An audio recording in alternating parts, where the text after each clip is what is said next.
अब वो peak time आ गया बच्चों। अब आपको शिक्षित किया, ऐसे इतिहास समय समय पर आपके सामने रूबरू कर दिए। आप इतने दृढ़ हो गए हो, अब यह भूल कर नहीं सकते, मर सकते हो। मोक्ष प्राप्ति होगी, गारंटीड होगी आपकी। इसका जहाज भर भर का भगवान ले जाएगा।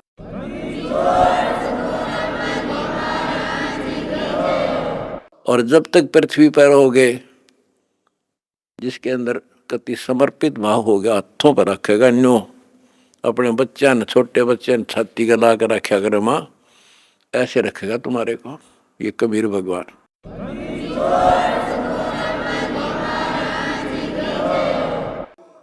दास आपको बार बार कहता रहा था कि भाई मुझे तुम जेल में ना समझियो, या गलती ना करना, थोड़ा टाइम दो, मना आउट दे टाइम थोड़ा सा। और तुमने भी दास की बातों पर विश्वास किया और दास को अपने साथ समझा, तो आज हम सफल हुए।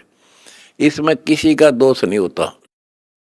उसने नो कर दिया, उसने नो कर दिया, उसने हमारे गलत मुकदमे बना दिए ना।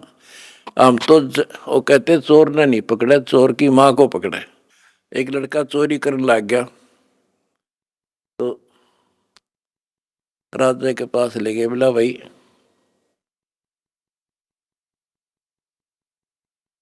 चोर ने छोड़ो, इसकी मां ने बुलाओ। उसकी माँ को बुला गया कि जब ये चोरी करके लाया, पहली बार तो इसने मना कर देती, धमका देती, तो यो लाभानी बताती तो चोरी नहीं करता। बोला जी मैंने मना नहीं करा, मतलब खुश होया करती इसने। तो उस माँ को सजा दी गई। तो यहाँ लड़ाई हमारी कबीर साहब की और इस काल की है। ये नीचे के तो काल खाम खाएंगे, कर्म बिगड़वा है। अब जैसे कहते हैं श्री रामचंद्र जी को वनवास के कई ने दुआ दिया।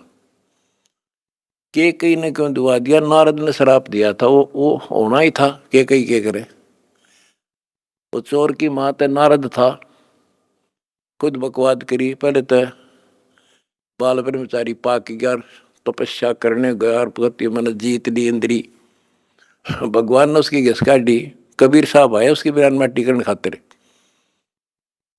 फिर सजा राम को मिली, वो विष्णु रूप धारण करके स्वयंवर होता देखा, वो पहुंच गया ब्याह करने वाली लड़की सुंदर थी। यू तो अपनी आई भरा था विष्णु, तो श्राप दे दिया भाई तू। वो विष्णु मान रहा था, उसने भगवान उसकी जान बचाना चाहता था, इसको अहंकार हो गया। तो कहने का भाव ये है कि नारद के कारण हुआ सारा।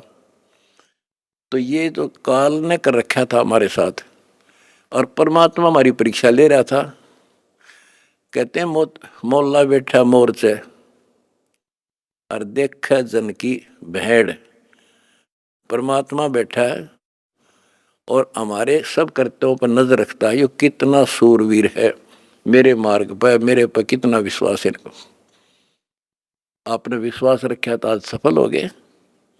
आपका तो उद्धार होगा ही होगा, अब सारे संसार का उद्धार होगा, सारे संसार का।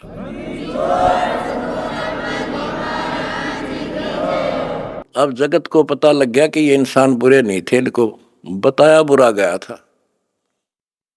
आज इन हमारे को परख कर देख लिया, आपकी इंसानियत देख ली। आप जाते थे जब सम्मान समारोह किए इन्होंने, महान आत्माओं ने आपके यहाँ। ये इंसान वो हैं, सम्मान समारोह 6 से 7 घंटे चले और ये खूब जाया करते थे। किसी ने बीड़ी तक चाशी नहीं 6 घंटे तक। और आपके आचरण को देखकर ये कति गदगद है कि हम सारा संसार ईसाई होना चाहिए।